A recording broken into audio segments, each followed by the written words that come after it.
Rise and shine. The city of Warner Robins taking a big step in its plans to wake up downtown. The effort's been in the works for the past 30 years, and it starts with the fate of a small building on Watson Boulevard. Jessica Cha is there to tell us more about the city's plans to fight blight and start development projects.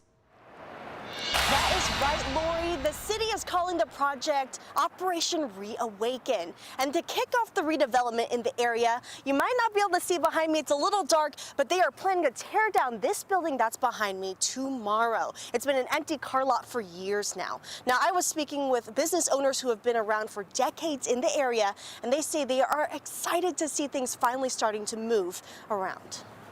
Commercial Circle in Warner Robins was a bustling business district in the 40s. The buildings are evidence. Most of the buildings now were built anywhere from the late 40s to the mid 60s. That includes Ken McCall's sandwich shop on Watson Boulevard. He's been there for 30 years. There's been some decline and some blight through the years, but overall it's been good for us. McCall says many of the buildings weren't maintained, leaving them vacant. For Commercial Circle to be a busy downtown again, you've got to start from the ground up, have a good plan. So the city says out with the old and in with the new.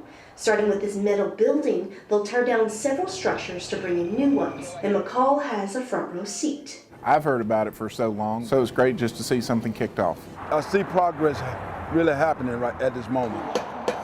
Kenneth Ivory, who owns Auto Fashion just down the street, says Commercial Circle is a good place to do business. Because statistical traffic that it already have, and people always looking and coming through and driving through. Ivory says hundreds of folks drive through every day, but don't really have a reason to stop.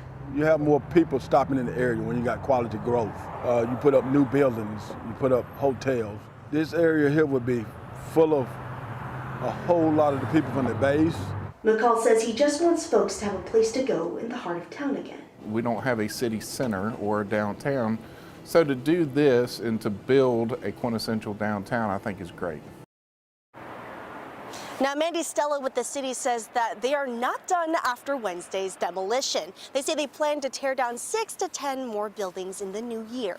Live in Warner Robins, Jessica Cha, 13 WMAZ News. Back to you, Lori. Thank you, Jessica. The demolition of the building will happen at 10 tomorrow morning on Watson Boulevard. Stella says there's still no timeline for construction and says they're still in the early stages of design. She said they will tear down vacant buildings first.